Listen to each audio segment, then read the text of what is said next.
અમદાવાદમાં બ્રિજ નિર્માણના ઠેર ઠેર થઈ રહેલા કામો મંથર ગતિએ છે। વસ્ત્રાપુર રેલવે બ્રિજનું વર્ષ 2022થી શરૂ થયેલું કામ હજુ પણ ચાલુ છે। 78 કરોડના ખર્ચે બની રહેલા ફ્લાયઓવરનું કામ 77% પૂર્ણ। તો મકરબા રેલવે ફ્લાયઓવરનું પણ 2022થી કામ ચાલુ છે। સંકલનનો અભાવ, ડિઝાઇનમાં ફેરફારને લઈને 2 વખત ડેડલાઇન બદલાઈ છે, ત્યારે ટ્રાફિકની સમસ્યા દૂર કરવા માટે ફ્લાયઓવર બની રહ્યા છે। નવા વાડજ સર્કલ પર બ્રિજ નિર્માણ કામગીરીના લીધે ટ્રાફિક સમસ્યા સર્જાઈ રહી છે। સત્તાધાર ક્રોસ રોડ પર બ્રિજનું નિર્માણ કાર્ય 84% પૂર્ણ થયું છે। તો બ્રિજનું કામ સમયસર પૂર્ણ થશે કે કેમ તે એક મોટો સવાલ છે। અમદાવાદ મહાનગરપાલિકા દ્વારા શહેરમાં ટ્રાફિકની સમસ્યાના નિવારણ માટે જુદા જુદા વિસ્તારોમાં ફ્લાયઓવર અને અંડરપાસ બનાવવાની જાહેરાતો તો કરાઈ છે, પરંતુ કામગીરી સંપાતા હવે શરૂ થઈ ગઈ છે। જોકે વર્ષ 2022થી બનેલી રહેલા ઓવરબ્રિજ હજુ પણ નિર્માણધીન જર્જરિત જોવા મળ્યા છે। કામગીરીમાં વિઘ્ન તરીકે સંકલનનો અભાવ, ડિઝાઇનમાં ફેરફાર વગેરે કારણો જવાબદાર છે, પરંતુ કરોડો રૂપિયાના ખર્ચે બની રહેલા બ્રિજની કામગીરીના લીધે છેલ્લા ઘણા સમયથી સ્થાનિકો ટ્રાફિક સમસ્યાથી પીડાઈ રહ્યા છે। જલ્દીથી બ્રિજની કામગીરી પૂર્ણ થાય તેવી સ્થાનિકોની માંગ છે।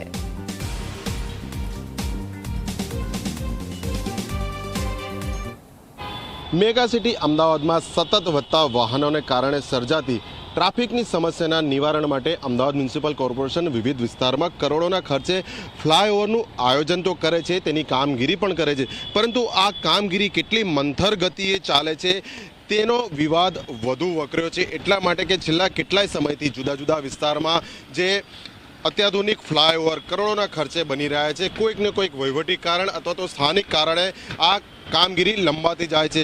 હાલમાં આપ જે આ દ્રશ્ય જોઈ રહ્યા છો તે સત્તાધાર ફ્લાયઓવર છે। લગભગ 102 કરોડના ખર્ચે આ ફ્લાયઓવરની કામગીરી વર્ષ 2022માં શરૂ થઈ હતી અને વર્ષ 2025નું વર્ષ પૂર્ણ થવા આવ્યું છે। 3 વર્ષનો સમય થવા આવ્યો, તેમ છતાં હજી કેટલીય કામગીરી આ ફ્લાયઓવરની બાકી છે। આ એક જ ફ્લાયઓવર નહીં, વસ્ત્રાપુર રેલવે સ્ટેશન એટલે કે વેજલપુર વિસ્તારમાં આવેલો બૂટ ભવાની ફ્લાયઓવર હોય કે નજીકમાં આવેલો મકરબા ફ્લાયઓવર હોય, નરોડામાં પણ બની રહેલો જે ગેલેક્સી ફ્લાયઓવર છે તેમાં પણ આ જ જુદા જુદા કારણો છે કે જે ડેડલાઇન હતી તે ક્યારની પૂરી થઈ ગઈ છે અને જુદા જુદા કારણોસર જે ડેડલાઇન છે તે લંબાઈ રહી છે। એટલે પ્રશ્ન એ જ થાય છે કે વહીવટી કારણ તો અલગ વિષય વસ્તુ છે, પણ કોન્ટ્રાક્ટરની બેદરકારી, તેની ધીમી કામગીરીના કારણે પણ જો આ કામગીરી લંબાતી હોય તો તંત્ર દ્વારા, તેના શાસકો દ્વારા શા માટે કોન્ટ્રાક્ટરોને પેનલ્ટી કરવામાં નથી આવતી? એટલે સમયાંતરે આ વિવાદ ચકતો આવ્યો છે અને ફરી એકવાર પ્રશ્ન એ જ છે કે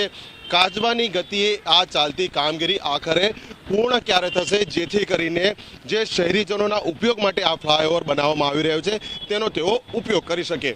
કેમેરા પર્સન તુષાર શાહ સાથે અર્પણ કાયદાવાલા, ઝી મીડિયા, અમદાવાદ।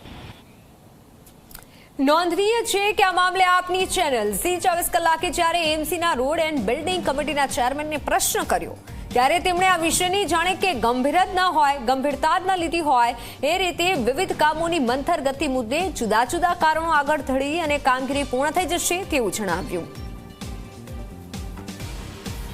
બૂટ ભવાની મિલ તમે જો વાત કરીએ તો આપણે ત્યાં બી આપણે યુટિલિટીના કારણે આપણે થોડા લેટ હેડીએ છીએ, પણ અત્યારે કામ ફૂલ પ્રગતિમાં છે। મકરબામાં બી એ જ પ્રોબ્લેમ હતો, ત્યાં થોડી ડિઝાઇન બદલવાની થઈ હતી મકરબા ટોરેન્ટ પાવરનું સ્ટેશનના હિસાબે, એ બી કંઈ આપણને સોલ્વ થઈ ગયો છે પ્રોબ્લેમ, એ પણ અત્યારે કામ પ્રગતિમાં ઉપાડેલું। સત્તાધાર બ્રિજ ઉપર લગભગ 85% કામ પૂર્ણ થવાના આરે છે અને 24 કલાક હેવી ટ્રાફિકના કારણે એક રોડ પહોળો છે અને એક સને સ્ટેપવાળો રોડ થોડો સાંકડો હોવાના કારણે લગભગ દિવસે કામ નહીં થતું હોવાને કારણે રાત્રિના કામના હિસાબે આપણે એ બ્રિજ બી 87% ઉપરનું કામ પૂર્ણ થવા જોઈએ।